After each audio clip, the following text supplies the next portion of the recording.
Impact Family, impacting the world through healthy family.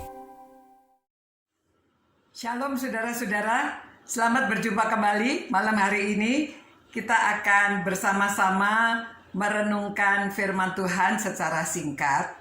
Kita lanjutkan nasihat Salomo kepada kita sekalian dari kitab Salomo pasal 3. Hari ini kita akan belajar ayat yang ke-7 dan ayat 8. Dia mengatakan, "Janganlah engkau menganggap dirimu bijak, takutlah akan Tuhan dan jauhilah kejahatan. Itulah yang akan menyembuhkan tubuhmu dan menyegarkan tulang-tulangmu." Saudara-saudara, banyak orang mempelajari ilmu jiwa, psikologi, ya, dan hal itu menarik sekali. Itu sebabnya di sekolah teologi kita juga belajar tentang psikologi karena banyak dibutuhkan di dalam pelayanan. Menurut para dokter, bahwa kebanyakan orang dulu ya, sampai sekarang juga di rumah sakit itu bukan karena virus atau bakteri atau kecelakaan, tetapi karena kejiwaan. Ya. Jadi pernah dulu pada waktu saya masih muda, saya bertemu dengan Dr. Jones, almarhumah. Pada waktu setelah dia memeriksa pasien, dia memberitahu kepada kami, karena kami bertanya, bagaimana keadaannya? Dia bilang, oh, dia hanya perlu TLC, Tender Loving Care, ya, perhatian khusus. Obat yang diberikan berupa vitamin-vitamin saja, jadi tidak pakai antibiotik atau apapun ya. Nah, Raja Salomo menyarankan agar pembacanya menjauhi kejahatan dan takut akan Tuhan. Biasanya orang yang melakukan kejahatan, mereka dimulai dari niat hati. Itu sebabnya jika kita perhatikan, orang yang akan berbuat kejahatan itu biasanya sembunyi-sembunyi ya. Dan mencari kesempatan pada waktu orang lain tidak melihat atau waktu kita tidak tahu.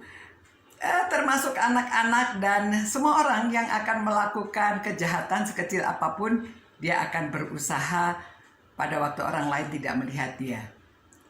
Misalnya anak-anak di sekolah, kalau dia mau nyontek, pasti lihat kanan, kiri, gurunya lihat atau tidak, apakah ada yang tahu, baru dia berani coba melihat pekerjaan orang lain. Atau ada juga yang cerita bahwa mereka menyimpan catatan kecil di bawah bajunya. Nah, itu orang-orang yang coba berusaha supaya tidak ada yang melihat waktu mereka melakukan kejahatan. Memang kejahatan itu dimulai dari hal yang kecil. Kecil-kecil saja. Namun kejahatan yang kecil itu kalau dilakukan terus-menerus menjadi kebiasaan, lama-kelamaan menjadi kejahatan yang besar. Orang belajar korupsi itu mulainya dari kejahatan yang kecil, ya. Itu sebabnya Salomo memberi nasihat, jangan engkau menganggap dirimu bijak. Waktu membuat kejahatan dia pikir dia bijak ya. Takutlah akan Tuhan dan jauhilah kejahatan. Itu yang akan menyembuhkan tubuhmu dan menyegarkan tulang-tulangmu. Orang yang jalannya lurus tidak mempunyai beban. Dia tenang, dia tidak takut, dia gembira. Akibatnya, karena hati yang gembira itu adalah obat, jadi dia ikut gembira sehingga Tuhan dan manusia berkenan kepadanya.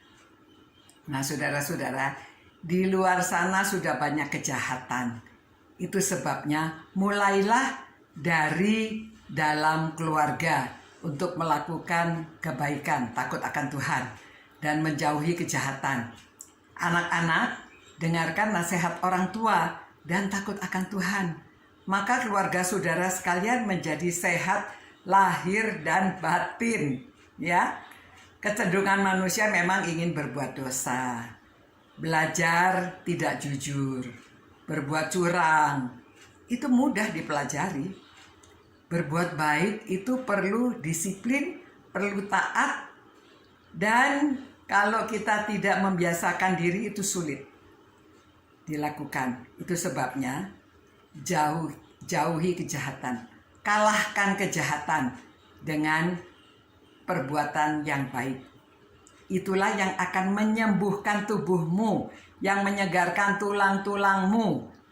Dengan tidak banyak keluar rumah, saudara harus memakai masker, sering cuci tangan, jaga jarak dengan orang lain. Itu suatu perbuatan kebaikan karena kita menjaga diri dan juga menjaga orang lain, menolong supaya tidak terlalu banyak orang yang sakit, ya, dan kita bisa memutus virus yang sedang merabah.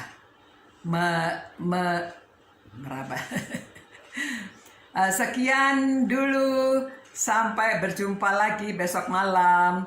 Tuhan berkati dan Tuhan menjaga saudara sekalian. Salam sehat. Kiranya malam hari ini saudara tidur nyenyak, saudara berdoa bersama-sama orang tua dan anak-anak. Selamat malam, sampai berjumpa lagi.